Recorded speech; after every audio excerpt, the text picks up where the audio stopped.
சாயிப் tax ஊடகத்திற்கு உங்களை அன்புடன் வரவேற்கிறேன். இன்றைய காணொளியில் வேற்றுக்கிரகவாசிகள் அமெரிக்காவுக்கு வந்திருக்காங்களா, அமெரிக்காவுடைய ஏர்ஃபோர்ஸ் மிலிட்ரியுடைய முக்கியமான அதிகாரத்தை நேரடியாக தொடர்பு கொண்டு பேசினார்களா, அது மட்டும் இல்லாமல் அந்த வேற்றுக்கிரகவாசிகள் ஏலியன் சொல்லக்கூடியவர்களை அமெரிக்க இராணுவம் கொன்றதா, ஏரியா 51 என்று சொல்லக்கூடிய அமெரிக்காவுடைய ஏர்பேஸில் உள்ள ரகசிய இடத்தில் அந்த வேற்றுக்கிரகவாசியுடைய எலும்புக்கூடகள் செத்த உடல்கள் இன்னும் பேணி பாதுகாக்கப்படுகிறதா, பறக்கம் திட்டு வழியாக பூமியை கண்காணித்து கொண்டிருக்கிறார்களா வேற்றுக்கிரகவாசிகள், எங்கெல்லாம் அணு உலைகள் இருக்கிறதோ அங்கெல்லாம் பறந்து பறந்து வருகிறதா ஏலியன்ஸ், அவங்களாம் யார், இந்த கூற்றுகளுடைய உண்மை நிலை என்ன, இதுக்கு என்ன ப்ரூஃபு, இது எழுதக்கூடிய கேள்விகள் என்ன, எது உண்மை எது பொய் என்பதெல்லாம் அலசக்கூடிய ஒரு அறிவியல் ரீதியான ஒரு காணொளி. இது போன்ற காணொளிகளை உங்களுக்கு கிடைக்க வேண்டும் என்று சொன்னால் நம்ம சாயிப் டாக்ஸ் ஊடகத்தை சப்ஸ்கிரைப் பண்ணுங்கள். சப்ஸ்கிரைப் பண்ணாதவங்க சப்ஸ்கிரைப் பண்ணுங்கள். யாரெல்லாம் உங்களுடைய நண்பர்களுக்கு இருக்கிறாங்களோ அந்த மாதிரி கருத்துக்களை நீங்கள் என்ன செய்யுங்க, ஃபார்வர்ட் பண்ணுங்கள். இணைந்திருப்போம். இப்போ காணொலிக்கு நிறைய செல்வோம். அது என்ன ஏரியா 51? யூஎஸ் மிலிட்ரியில் இருக்கக்கூடிய ஒரு இடங்க, ஒரு கண்டோன்மெண்ட் ஏரியா.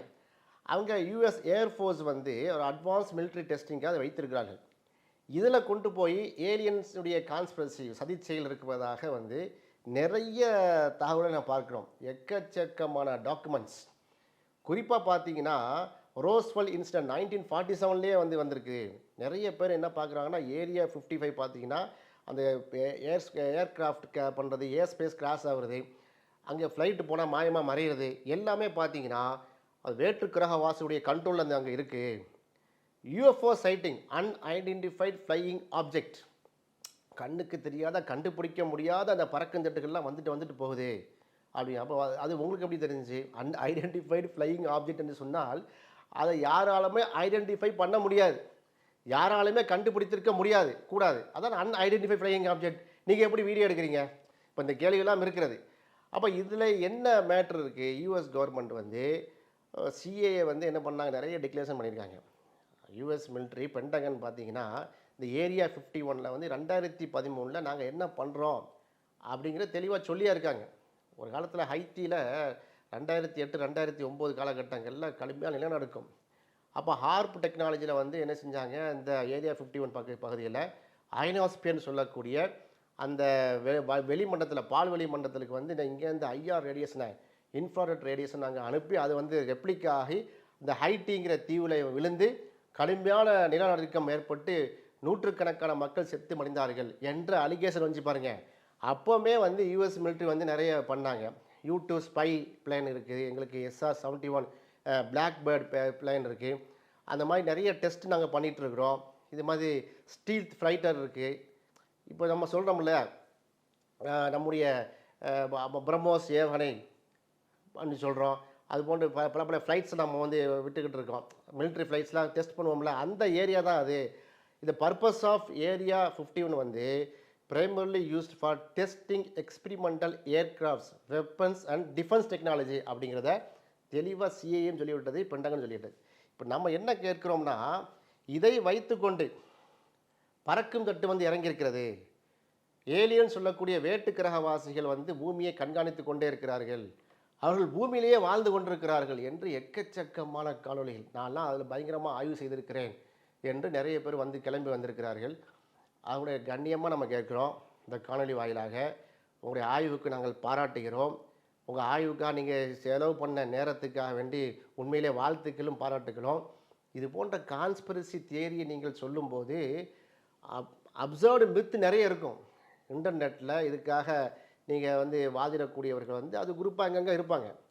உதாரணமாக இலுமினாட்டிஸ் எடுத்துக்கிறீங்க. Illuminati, conspiracy, secret society, Priory of Sion, Merovingian dynasty, இப்படிலாம் நீங்கள் சர்ச் பண்ணிங்கன்னா இதுக்குன்னு நிறைய குழுக்கள் இயங்கிட்டு இருக்கு. உலக அளவில் அந்த நாங்கள் தான் இலுமினாட்டி அப்படின்னு சொல்கிறாங்க. இலுமினாட்டியில் எது உண்மை எது பொய் அதை தான் சொல்ல முடியும்.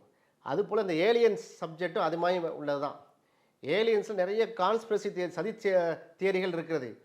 அறிவுக்கு பொருத்தமில்லாத, அறிவியலுக்கு பொருத்தமில்லாத கட்டுக்கதைகள், கற்பனை கதைகள், பொய்கள் நிறைய இருக்குது. அதை எடுத்து வைத்துக்கொண்டு பக்கம் பக்கமாக நீங்கள் டைப் பண்ணி ரிசர்ச் மெட்டீரியல் என்று சொல்லி நீங்கள் பார்லிமெண்ட்டில் பேசுங்க, நாங்கள் டொனால்டு ட்ரம்ப்கிட்டே நாங்கள் பேசிட்டோம், நாங்கள் யூகேல இருக்கிறோம், யூஎஸில் இருக்கிறோம், நாங்கள் பெரிய நெட்வொர்க் என்று சொன்னார் என்றால், அப்போ ஏலியன்ஸ்னால் யார், வேற்று கிரகவாசிகள்னால் யார், அந்த வேற்று கிரகவாசிகள் ஏலியன்ஸுடைய கான்செப்டில் நமக்கு இருக்கக்கூடிய கேள்வி என்ன, அந்த கேள்விகளுக்கான நேரடியான பதில் இது வரைக்கும் வந்ததா இல்லையே. அந்த கேள்வியில் நான் வந்து ஒரு சுருக்கமாக தொகுத்து சொல்கிறேன். முதல்ல தெளிவான ஆதாரம் இருக்கா? இந்த ஏலியன்ஸ் வேற்று கிரகவாசிகள் என்ற அந்த கான்செப்டுக்கு திரும்ப திரும்ப கேட்குறோம். நாசாவே கேட்டிருக்காங்க. நாசா இது வரைக்கும் வாயே திறக்கலை. ஏலியன்ஸ் வந்து எங்கள் உடலை பாதுகாக்கிறோம், நாங்கள் வேற்று எவ்வளோ இந்த பூமி பந்தில் நம்பர் 1 சயின்டிஸ்ட்லாம் எங்கே இருக்காங்க? நாசாவில் ஒர்க் பண்ணுறாங்க. அவங்க வந்து சூரிய மண்டலத்து வரைக்கும் போய் அங்கே நின்று ஆய்வு செய்வதற்கு விண்கலத்தை அனுப்பி கொண்டிருக்கிறார்கள். அந்த நாசாவும் செட்டி என்ன சொல்லுது, விண்வெளி ஆய்வுகள் என்ன சொல்லுது, வெளிக்கிரக உயிர்கள் தொடர்பான உறுதியான சான்றுகள் எதுவும் எங்களுக்கு கிடைக்கவில்லை. நாசாவோட சைட்டில் போய் தட்டி பாருங்கள். லேட்டஸ்ட்டாக இருக்கக்கூடிய 3i அட்லஸ், இதுக்கு நம்ம தனியாக காணொலி விட்டுருக்கோம். அந்த காணொலி டிஸ்கிரிப்ஷனில் லிங்க் இருக்குது, பார்த்துக்கொள்ளுங்க. இந்த 3i அட்லஸை கூட 2,10,000 கிலோமீட்டர் ஸ்பீடில் வந்து பூமியை தாக்க வருது, அக்டோபரில் பூமி அழிந்து போகும்னு சொன்னாங்களே, உடனடியாக நாசா எழுதிது அப்பெல்லாம் உனக்கு இல்லாத வால் நட்சத்திரம், அதுக்கும் வேட்டுக்கிரக வாசிகள் ஏலியன்ஸுக்கும் எந்த சம்மந்தமும் இல்லைன்னு தெளிவுபடுத்திட்டாங்க. அதே நாசா தான் சொல்கிறது, தெளிவான ஆதாரம் இல்லை, தொடர்பு சான்றுகளும் இல்லை. உண்மையிலேயே அப்படி அந்நிய வேற்றுக்கிரக வாசிகள் இருந்தான்னா அவருக்கு நமக்கும் தெளிவான தொடர்பு ஏற்படுத்தியிருப்பார்கள். இவங்க சொல்கிறாங்கல்ல, யூஎஸ் மிலிட்ரியில் போய் பேசுகிறாங்க, அவங்க எலும்பு கூடெல்லாம் வச்சு பாதுகாக்கிறாங்க. அப்படி எந்த சப்ஜெக்டும் கிடையாது. சொல்கிறது யார்? அமெரிக்கன் கவர்மெண்ட் சொல்லுது, நாசா சொல்கிறது. அப்போ யார் தொடர்பு கொண்டார்கள் இவர்கள்? அமெரிக்காவில் தொடர்பு கொண்டாங்கிற அமெரிக்காவே மறுக்குத, நாசாவே தொடர்பு கொண்டா நாசாவே மறுக்கிறாங்களே. அப்போ என்ன செய்கிறது? இல்லை, நாசா மறுக்க தான் செய்வாங்க, வெளியே சொல்ல மாட்டாங்க. ஏன் சொல்ல மாட்டாங்க? அப்படி ஒரு ஏலியன்ஸ் வந்தாங்கன்னா அங்கே யூஎஸில் ஒரு 10க்கு 10 ரூமில் இருட்டறையில் உட்காந்து ஒரு கப்பில் காஃபி குடித்தா கூட அவ்வளோ டெக்னாலஜியில் இருக்கா, என்ன காஃபி குடிக்கிறான் யாருன்னு கண்டுபிடிச்சிருவாங்க. அப்போ வந்து ஒரு ஏலியன்ஸ் வந்து வேட்டு கிரகத்தில் வந்து பேசுனாலும் என்ன லாங்குவேஜில் பேசுனாங்க அது சொல்லுங்கள். ஏலியன்ஸுடைய லாங்குவேஜ் சரி எங்கேருந்து வர்றாங்க அதையா சொல்லுங்கள். ஜூபிட்டர்லேருந்து வர்றாங்களா, யுரேனஸ்லேருந்து வர்றாங்களா, வீனஸ்லேருந்து வர்றாங்களா, மார்ஸ்லேருந்து வர்றாங்களா, எங்கேருந்து வர்றாங்க? நம்முடைய மில்கி வேல கேலக்சியை தாண்டி வேறு ஏதாவது கேலக்சியில் வர்றாங்களா? அதையா சொல்லுங்கள். சூரியன்லேருந்து வர்றாங்களா? கேனிஸ் மெஜாரிஸ்ன்னு சொல்லக்கூடிய பிரம்மாண்டமாக நட்சத்திரத்தில் இருக்கல அது மாதிரி பெரிய அகண்ட கோள்லேருந்து வர்றாங்களா? ஸ்டீரியா ஆஸ்ட்ராய்ட்ஸ் இருக்குது, அங்கே வர்றாங்களா? எதுங்கேருந்து வர்றாங்க? சரி, ஏன் இங்கே வரணும் அவங்க? ஏன் இங்கே வந்து என்ன அவங்களுக்கு வந்து அதுக்கு என்ன பதில் சொல்கிறாங்க? பூமியை பாதுகாக்க வேண்டும், நம்ம மட்டும் பூமி சொந்தம் இல்லை, ஏலியன்ஸ் சேர்த்து சொந்தம் அப்படின்னு யார் சொன்னா? ஏலியன்ஸ் சொன்னாங்களா? பூமியை பாதுகாக்க வேண்டும்னா ஏன் வேறு கோளில் போய் இருக்கிறாங்க? பூமியில் வந்து இருக்க வேண்டியது, தங்கி இருக்க வேண்டியது. இல்லை, பூமியிலே இருக்கிறார்கள். அப்போ பூமியிலே இருக்கால எங்கே இருக்கிறான்? தமிழ்நாட்டில் இருக்கிறாங்களா, ஆந்திராவில் இருக்காங்களா, டெல்லியில் இருக்காங்களா? அது இந்தியாவில் யாருமே இருக்கிற மாதிரி தெரியலையே. நாங்களும் வந்து 4 நூற்றாண்டு காலமாக அந்த ஏலியன்ஸை பற்றி பேசி கொண்டிருக்கோம், எழுதி கொண்டிருக்கிறோம், அதோடைய அறிஞர்கிட்ட நேரடியாக கேள்வியே கேட்டிருக்கிறோம். கோவம் தான் படுறாங்க. நம்ம இந்த கேள்வியெலாம் கேட்கும்போது கோபம் வருகிறது. ஏன் கோவப்படுறீங்க? நாங்கள் வந்து அறிஞர் கொள்வதற்காக கேட்குறோம். நீங்கள் ஏலியன்ஸை பற்றி கதையாக சொல்கிறீங்களே, மணிக்கணக்காக பேசுகிறீங்களே, அதை வந்து நாங்கள் வந்து எங்ககிட்ட வந்து கேளுங்க, நாங்கள் கேட்குற கேள்விக்கு பதில் சொல்லுங்கள். நீங்கள் சொல்வதில் ஆதாரப்பூர்வமாக நாங்கள் சேர்ந்து நம்புகிறோம், அந்த ஆதாரத்தை தாங்க நாங்கள் சேர்ந்து காணொலி வெளியிடுறோம். இதுதான் நம்முடைய கோரிக்கையாக இருக்குது. ஏன் மக்களை வந்து பயமுறுத்துறீங்க? ஏலியன்ஸ் இருக்கிறது இருந்துட்டு போகுது, வர சொல்லுங்களேன். அது பயங்கரமான சக்தியோடு இருக்குது. சரி, வர சொல்லுங்கள் பார்ப்போம். ஏன் அமெரிக்காவில் மட்டும் ஏன் பேசுகிறாங்க? இந்தியா பிடிக்காதா ஏலியன்ஸுக்கு? தமிழ்நாட்டுக்காரன் பிடிக்காதா? முதலமைச்சர் வந்து அங்கே இருக்கார், அழகாக பேசலாமே அவர்கிட்ட போய்.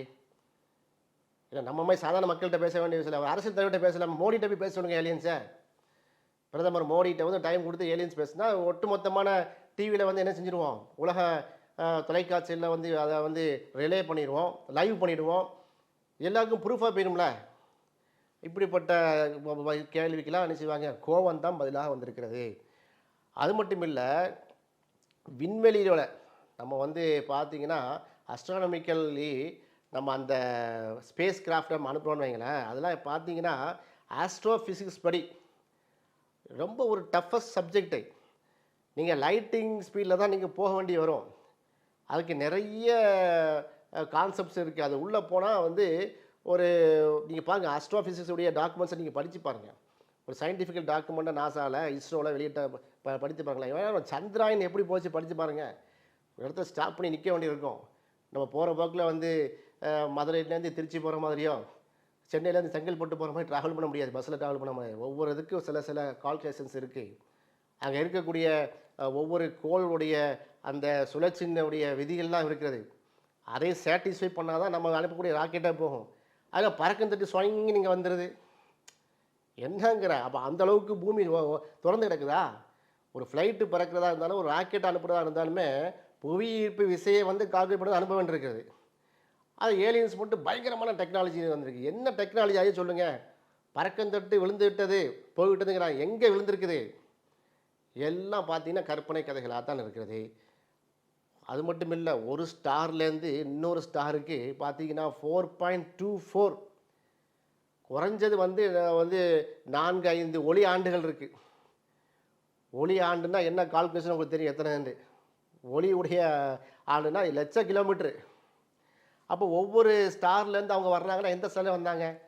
அப்போ யூஎஃப்ஓ அன்ஐடென்டிஃபைடு ஃப்ளையிங் ஆப்ஜெக்ட்டுங்கிறது அடையாளம் காணப்படாத பொருள் என்று தான் அர்த்தமாக்கணுமே தவிர நீங்கள் அதை வந்து வேற்றுக்கிரகவாசிகள்னு சொல்கிறதுக்கு என்ன ஆதாரமும் இல்லை. அதான் அது ஒற்றுமையும் இல்லை சொல்கிறதுல. அன்ஐடென்டிஃபைடு ஃப்ளையிங் ஆப்ஜெக்ட் தானே. ஏன் அதை நீங்கள் கற்பனை பண்ணீங்க? மனித கற்பனையாக தான் உருவாயிருக்கு. நீங்கள் நான் வந்து வேற்றுக்கிரகவாசிகள் ஏலியனை நான் வந்து ஆராய்ச்சி செய்கிறேன்னு சொல்லி உட்கார வைங்க. நீங்கள் பார்த்தீங்களா அப்படின்னு கேளுங்க. உங்ககிட்ட நீங்கள் பேசினாரா ஏலியன்? எத்தனை வருஷமாக வந்து நீங்கள் ஆய்வு பண்ணிடுறீங்கன்னு. ஆமாம் நான் பார்த்தேன் பாரு. எங்கே பார்த்து? கனவுல பார்த்தேன் பாரு. எங்கே பார்த்தேன்? கனவுல பார்த்தேன். இதுதான் சொல்ல முடியும். இதை வந்து பார்த்தீங்கன்னா மனக்கிளர்ச்சியால் அந்த கற்பனை வளர்த்தால் அவங்க அப்படி தூங்க போகும்போது அவங்க அப்படி தெரியுது. ஏலியன்ஸுங்க கற்பனை தெரியுது. இதுதான் உண்மை நிலை. நான் பார்த்தவரை இந்த ஏலியன்ஸு இந்த மாதிரி வேற்றுக்கிரகவாசியில் ஆய்வு செய்கிறேன் என்று வந்தவர்களுடைய நிறைய பேர்ட்ட நான் பேசி பார்த்துருக்கேன். நான் நம்பக்கூடியவர்கிட்ட. நீ நம்புறியா? நான் நம்புகிறேங்க. நீ பார்த்துருக்கியா? நான் பார்த்துருக்கேன். எங்கே பார்த்துருக்கியா? வீடியோவில் பார்த்துருக்கேன். என்ன வீடியோ? யாராவது பிடிச்சி போட்டிருப்பான்.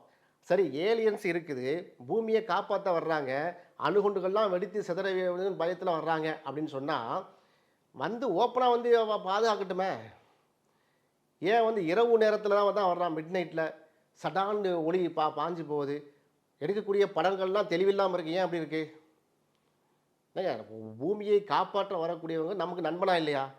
மனிதனுடைய நண்பன். அப்பயே நமக்கு பயப்படணும். நம்மை விட பயங்கரமான படைப்பு, நம்மை விட வந்து அசாத்திய படைப்பு ஏலியன்ஸ், நம்மை விட வந்து டெக்னாலஜியில் வந்து ரொம்ப ஹை எண்டில் இருக்காங்கன்னா வந்துட வேண்டியதுனாங்கிறேன். இது வரைக்கும் வரவில்லை. ஆக பார்த்தீங்கன்னா விண்வெளியில் இருக்கக்கூடிய போட்டியான காலத்தில் இந்த சினிமாக்கள்லையும் இந்த புத்தகங்கள்லையும் இது போன்ற கதைகளை வைத்து, புத்தகங்களில் சினிமாவில் காட்சிகளை வைத்து கொண்டு அது உண்மை என்று நம்பக்கூடிய மிகப்பெரிய கூட்டமாக இருக்குது. இது முழுக்க முழுக்க வந்து மனித கற்பனையில் உருவான ஒரு கற்பனை கதை தான். இதுதான் ஒட்டுமொத்த ஆய்வாளர்கள் லிஸ்ட்டை போட்டு அவ்வளோ லிஸ்ட் இருக்குது. நான் பார்த்தான் பேசிகிட்டு இருக்கிறேன். ஏலியன்ஸ் வந்து கட்டுக்கதை என்று சொன்ன அரசு நிறுவனங்கள், அரசு அதிகாரிகள், இங்கே இருக்கக்கூடிய சர்வதேச விண்வெளி ஆராய்ச்சியாளர்கள், அவ்வளோ சயின்டிஸ்ட், இவ்வளோ லிஸ்ட் இருக்குது. எல்லாம் தப்புங்க, கான்ஸ்பிரசி தியரிங்க, வர சொல்லுங்க எங்ககிட்ட அப்படின்னு கேட்குறாங்க. அப்போ உண்மையிலேயே ஏலியன்ஸ் இருக்குது என்று சொன்னால் அவங்க வந்து அவங்க விளக்குகள் அணைச்சிக்கிட்டு ரகசிய சந்திப்பு மூலமே வந்து ஏன் வர்றாங்க இதை கேட்குறாங்க. ஏன் ரகசிய சந்திப்பு வரணும்? ஏன் அதிகப்படியான அந்த ஏலியன் சொல்லக்கூடிய அந்த காட்சிகளில் ஒன்றுக்கு மேற்பட்ட நாட்டில் மட்டும்தான் இருக்குது, மற்ற நாடுகள்லையும் பதிவு இல்லை? அமெரிக்காங்க மெக்சிகோமா அமெரிக்காமா, இந்தியாவோ ரஷ்யாவோ ஒரு சைனாவோ வந்து ஏலியனை வந்து பார்த்து நான் நின்று அந்த மாதிரி தேரி சொன்ன மாதிரி தெரியல. ஒருவரை மட்டுமே கடத்தி சென்று எந்த அறிவியல் ஆதாரத்தையும் இல்லை. ஏன் வந்து கடத்தி செல்கிறாங்க? கடத்திட்டு போயிட்டாங்க ஏலியன்ஸுங்கிறாங்க. யாரை கடத்திட்டு போனாங்க? ஏலியன்ஸ் வேற்றுக்கிரகவாசிகள் யாரை கடத்தி கொண்டு செஞ்சுருக்காங்க? இப்படிலாம் ஏன் கற்பனை கதை எழுதிக்கிறீங்க? அதுக்கு என்ன ப்ரூஃப் இருக்குது? Voyager, Mars rover, James Webb telescope, இந்த மாதிரி ஹபிள் டெலஸ்கோப் எதுவுமே வந்து இது வரைக்கும் ஏலியன்ஸ் வந்து வந்ததோ பறக்கும் தட்டையோ வந்து ஏன் கேப்சர் பண்ண முடியல? இதுதான் கேள்வி. நீங்கள் வந்து உங்ககிட்ட பேசக்கூடிய ஏலியன்ஸ் வேற்றுக்கிரகவாசிகள் அமெரிக்காவில் வந்து இறங்கிட்டு போகக்கூடிய அது ஏன் இது போன்ற ஹபிள் டெலஸ்கோப்பில் 24 மணி நேரமும் பூமியை கண்காணித்து கொண்டிருக்கக்கூடிய மார்ஸ் ரோவரையோ வாயேஜரையோ வெப் டெலஸ்கோப்பையோ ஹபிள் டெலஸ்கோப்பையோ தாண்டி எப்படி உள்ளே வர முடியுது? உங்கள் கண்ணுக்கு தெரியக்கூடிய ஏலியன்ஸு வேற்றுக்கிரகவாசிகள் ஏன் ஹபிள் டெலஸ்கோப்புக்கு தெரியலை? சரி, அந்த நம்ம ஏலியன்களுக்கு நம்முடைய வளங்கள் தேவை அப்படின்னா என்ன, ஏன் பூமியை மட்டும் ஏன் பண்ணணும்? நம்மை விட சூப்பரான ஒரு படைப்பு இருக்குன்னா அவன் அங்கே இருந்துட்டு போகிறானே, அங்கே இருக்கணும்ல. பூமியை மட்டும் ஏன் அவங்க, அப்போ பூமி தான் சூப்பர்னு சொன்னால் அவங்க வந்துட வேண்டியதுனா எத்தனை லட்சம் பேர் இருக்கான்? இப்போ பூமியில் நாம் 800 கோடி பேர் இருக்கோம், 700 கோடி வச்சுக்கிறீங்க போங்க. 700 கோடி மனித ஜீவராசிகளை பாதுகாக்க வேண்டும் சொன்னால் எத்தனை கோடி ஏலியன்ஸ் இருக்காங்க? அதையா சொல்லுங்கள், அந்த கணக்கையா சொல்லுங்கள். இருக்கிற இடமும் தெரியலை, அவன் வந்ததும் அப்படி விட்ட உயிர் இருக்கான்னு தெரியலை, எங்கேருந்து வர்றான்னு தெரியலை, எப்போ வர்றான்னு தெரியலை. சரியா? ஏன் வர்றான்னு உங்களுக்கு தெரிய மாட்டிருக்கு, ஏன் நம்மக்கிட்ட வர மாட்டிருக்கு, மற்ற யூஎஸ்க்கு மட்டும் அதுவும் தெரியலை. எத்தனை கோடி இருக்கு போனால் தெரியலை. இப்போ இப்படி எல்லாம் தெரியலைங்கிற ஒரு பதில் சொல்லக்கூடிய ஒரு தேரியை வைத்துக்கொண்டு தான் வேற்றுக்கிரகவாசிகள் அம்மாடி அப்படிங்கிறான். ஆக இயற்கை நிகழ்வுகள், விண்கள், மின்னல், மேக, இதையெல்லாம் வைத்துக்கொண்டு, இந்த காட்சியெல்லாம் வைத்துக்கொண்டு இதுதான் ஏலியன்ஸ் என்று சொல்கிறாங்க. இராணுவ ரகசியங்கள், உதாரணமாக இந்த ஏரியா 51 இதெல்லாம் கண்டோன்மெண்ட் ஏரியாங்க. இந்தியாவுக்கும் இந்த ஏரியா அந்த மாதிரி இருக்குது. ஒவ்வொரு நாடும் சீக்கிரட்டாக சில விஷயங்களை பண்ணி வச்சுருப்பாங்க.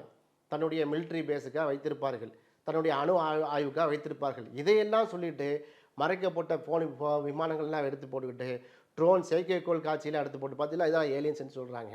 கேமரா பிழை, மனித கண்களுக்கு பிழை, அதாவது பார்த்தீங்கன்னா ராங் சைட்டிங், இது மாதிரி வைத்துக்கிட்டு அதெல்லாம் சொல்கிறாங்க. பயம், ஏலியன்ஸ் வேற்றுக்கிரகவாசிகள் பயம், அப்புறம் கனவு, இதையெல்லாம் ஆதாரமாக காட்டுறாங்க. உருப்படியான இதுவரைக்கும் யாரும் ஆதாரத்தை காட்டவில்லை. உறுதியான அறிவியல் ஆதாரத்தை காட்டும் பட்சத்தில் நாம் அதை எவல்யூஷன் பண்ண ரெடியாக இருக்கிறோம். அதை உண்மையாக பொய்யான்னு சொல்கிறதுக்கு தரவில் தாங்க பார்ப்போம். இது வரைக்கும் நம்ம நிறைய தரவுகளை கேட்டுட்டோம். அது அங்கே இருக்குது, எங்கே அந்த ராபர்ட் ப்ரூஸ் அப்படி சொல்கிறாரு, அவன் டொரண்டோ யூனிவர்சிட்டியில் இவர் இப்படி பேசினார், எல்லாம் தான் பேசலாம். நம்ம யூனிவர்சிட்டி ஆஃப் தமிழ்நாடு நாங்கள் பேசிகிட்டு இருக்கிறோம். நாங்கள் தமிழ்நாடு யூனிவர்சிட்டிலேருந்து அங்கே பேசுகிறோம், போங்க நீங்கள் தாங்க, எங்கள் வாதத்தை தாங்க. ஒன்றுமே இல்லை. எனவே ஃபெர்மி பேரடாக்ஸ் அப்படி போட்ட கான்செப்ட் நிறைய இருக்குது. இப்படி நிறைய விஷயங்கள் சொல்கிறாங்க. எதுவுமே ப்ரூவ் பண்ணப்பட்ட சம்பவம் இல்லை. எனவே ஏலியன்ஸ், அந்நிய கிரகவாசிகள், வேற்று கிரகவாசிகள் பூமியில் ஆதிக்கம் செலுத்துகிறாங்க, மனிதர்களை கட்டுப்படுத்தப்படுறாங்க, அவங்கள சுட்டு கொண்டு அவங்களுடைய பாடி இருக்கிறது, நிலவில் அவங்க பாடி நிறைய இருக்குது, செத்த உடல்கள் கிடக்கிறது என்று சொல்லக்கூடிய அத்தனையுமே கட்டுக்கதைகள். இந்த பூமியைத்தான் இறைவன் வாழக்கூடிய நேர்த்தியான படைப்பில் படைத்திருக்கிறான். இந்த பூமி இல்லாமல் வேறு எந்த கோளுக்கு நீங்கள் சென்றாலும் அதுக்குடைய செட்டப்போட நீங்கள் தான் போகணும். இங்கே இருக்கக்கூடிய இந்த 8 தூரத்தில் ஆஸ்ட்ரோஃபிசிக்ஸில், அஸ்ட்ரானமியில், விண்ணியல் துறையில் இந்த இருக்குது எது, சந்திரன். அந்த சந்திரனுக்கு மனுஷன் போகிறதா இருந்தால் அவ்வளோ ஏற்பாடுகளை போகணும். நம்ம இந்த செலஸ்டியல் பாடி, இங்கே இருக்கக்கூடிய எந்த ஃப்ளஷ் அண்ட் போன் இருக்கக்கூடிய எந்த பாடியை வச்சுட்டு போக முடியாது, இந்த உடல் அமைப்பை வைத்து போக முடியாது, அதுக்குடைய செட்டப்போடு போக வேண்டும். இந்த இருக்கக்கூடிய நிலவுக்கே எந்த பாடுபடுறோம்னா எங்கேருந்தோ வர்றாங்க, எந்த அடுத்த வேற்று கிரகம், வேற்று கேலக்ஸி, வேறு பால்வெளி மண்டலத்தில் வர்றாங்கன்னா பஞ்சராக போயிடும். சரியா உடம்பே? அதனால் இந்த அறிவியல் பூர்வமான கருத்துக்களை சொல்லுங்கள். ஏலியன்ஸ் என்பதே அது ஒரு கற்பனை. அப்படி கற்பனை நாங்கள் சொல்கிறோம். உண்மை இருக்குமானா கொஞ்சம் நினைச்சிங்க, ப்ரூவ் பண்ணுங்க. இந்த சாத்தானிய சக்தி, ஜின்கள், இது போன்ற படைப்பு இருக்குது பாருங்கள், மனித படைப்புக்கு அப்பாற்பட்டது. அதை வைத்துக்கொண்டு நீங்கள் ஏலியன்ஸோட என்ன செய்யாங்க, முடிச்சு போடாதீங்க. இப்போ சாத்தான்னு சொல்கிறோம், எல்லா மத கோட்பாடும் சாத்தான்னு சொல்லும். இந்து, கிறிஸ்துவ, அப்புறம் இஸ்லாமிய மார்க் எல்லாம் சாத்தானிய சக்தின்னு சொல்கிறோம். சாத்தானிய சக்தியை ஏலியன்னு சொல்கிறீங்களா? அவன் ஏன் பறக்கந்தட்டில் வர்றான்? தீமையை ஏகக்கூடிய ஒரு சக்தி, அவ்வளோதான். அப்படி தான் நீங்கள் புரிய வேண்டுமே தவிர நல்ல சக்தி தீய சக்தின்னு இருக்குது. வான தூதர்கள், தேவ தூதர்கள்லாம் இருக்காங்க. அந்த கான்செப்ட் மதங்களுக்கு உள்ளான கான்செப்ட். மலக்குமார்கள் என்று இஸ்லாம் சொல்லும், ஏஞ்சல்ஸ்ன்னு சொல்லி என்ன செய்வோம், அதை இங்கிலீஷில் மொழிபெயர்க்கிறோம். இதை கிறிஸ்துவ பைபிளும் சொல்கிறது, குரானும் சொல்கிறது. இதை சொல்லிட்டால் நம்ம அதுக்கு நிறைய அதுக்கான தரவுகள் இருக்குது. அது என்ன கான்செப்ட்டுங்க நம்ம சொல்ல முடியும். ஆனால் வேற்றுக்கிரகவாசிகள் அவர்கள் கண்காணிக்கிறாங்க, அவங்க பறக்கந்தட்டில் வர்றாங்கங்கிறது முழுக்க கற்பனை கதை என்பதுதான் நம்முடைய ஆய்வினுடைய முடிவாக இருக்கிறது. இது போன்ற காணொலியை உங்களுக்கு பார்க்க வேண்டும் என்று சொன்னால் நம்முடைய ஊடகத்தை, சாயிப்டாஸ் ஊடகத்தை மக்களுக்கு அறிமுகப்படுத்துங்க. நீங்களும் சப்ஸ்கிரைப் பண்ணுங்கள். இணைந்திருப்போம். நன்றி.